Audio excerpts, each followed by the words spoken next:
Assalamualaikum warahmatullahi wabarakatuh. Balik lagi bersama saya Rizky Novali.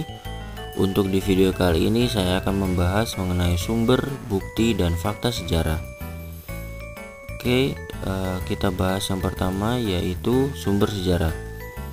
Karena sejarah disusun dari peristiwa masa lampau, maka diperlukan bukti atau peninggalan-peninggalan sebagai jejak-jejak sejarah yang disebut dengan istilah sumber sejarah.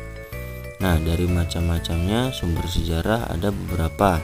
Yang pertama ada sumber lisan, kemudian ada sumber tertulis, dan ada sumber benda. Sumber lisan merupakan keterangan langsung dari saksi atau pelaku dari peristiwa yang terjadi pada masa lampau. Misalnya rekaman pidato, wawancara dengan narasumber. Nah, kemudian sumber tertulis adalah merupakan sumber yang diperoleh melalui peninggalan tertulis atau catatan yang terjadi pada masa lampau. Contohnya ada prasasti, tambo, babat, surat kabar, piagam, naskah, dan sejenisnya. Nah, sumber tertulis sendiri ada penggolongan yang dibagi menjadi 3, yaitu sumber tertulis sezaman setempat, kemudian ada sumber tertulis sezaman tidak setempat, dan yang terakhir ada sumber tertulis setempat tapi tidak sezaman. Contohnya untuk yang pertama ada teks proklamasi kemerdekaan. Kemudian untuk contoh yang kedua yaitu ada prasasti Nalanda yang ditemukan di India yang dibuat pada zaman kerajaan Sriwijaya.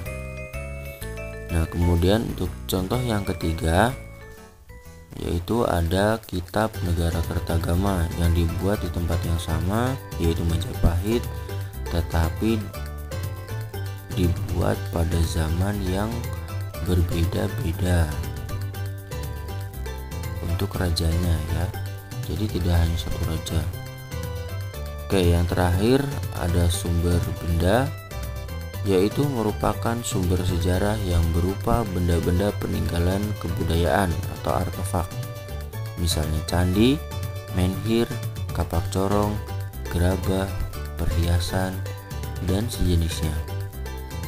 Nah, untuk sumber benda sendiri nanti kalian bisa lihat di video saya yang linknya sudah saya taruh di deskripsi dan juga ada di card di bagian atas kiri atau di bagian atas kanan.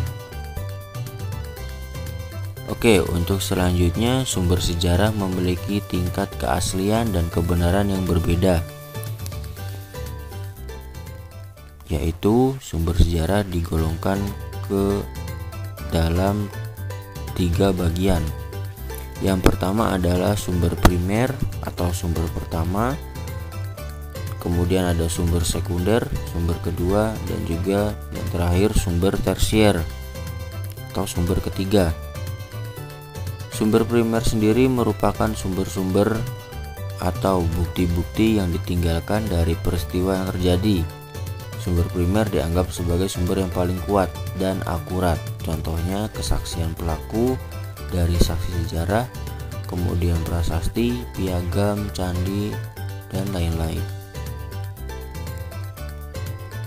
Kemudian ada sumber sekunder, merupakan kesaksian yang bukan berasal dari pelaku atau saksi, dapat berupa hasil penelitian sejarah atau jurnal-jurnal.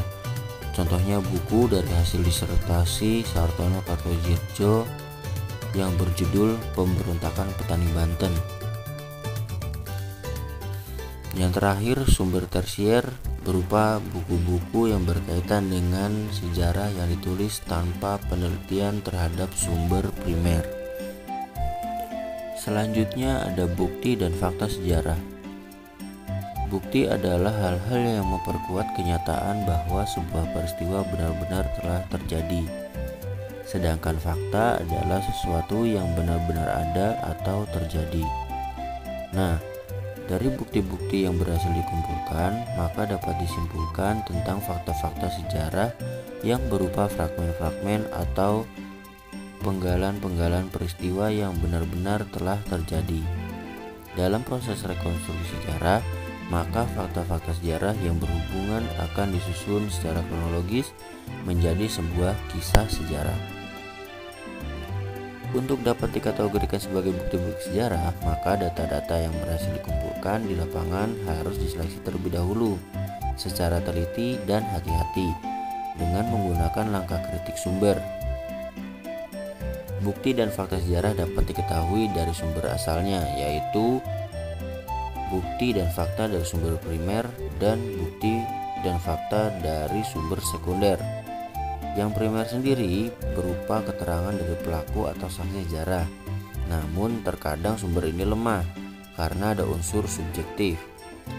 Nah, sedangkan untuk sumber sekunder sendiri berupa keterangan atau uraian peristiwa yang dilakukan bukan oleh pelaku atau saksi sejarah.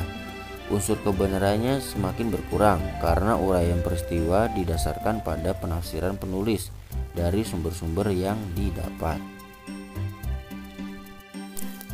Yang terakhir, untuk pembahasan video kali ini adalah artefak sejarah.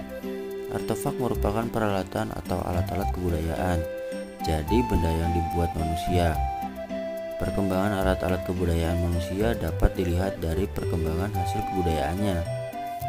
Contohnya, untuk di Indonesia sendiri ada kebudayaan zaman batu.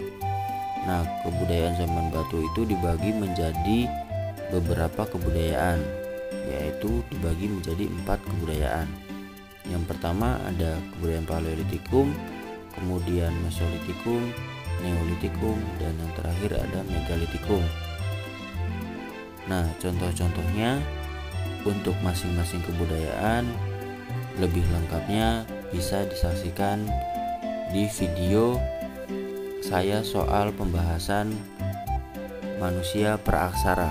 Di sana contoh-contohnya sudah disebutkan. Kalian bisa klik link di bawah nanti.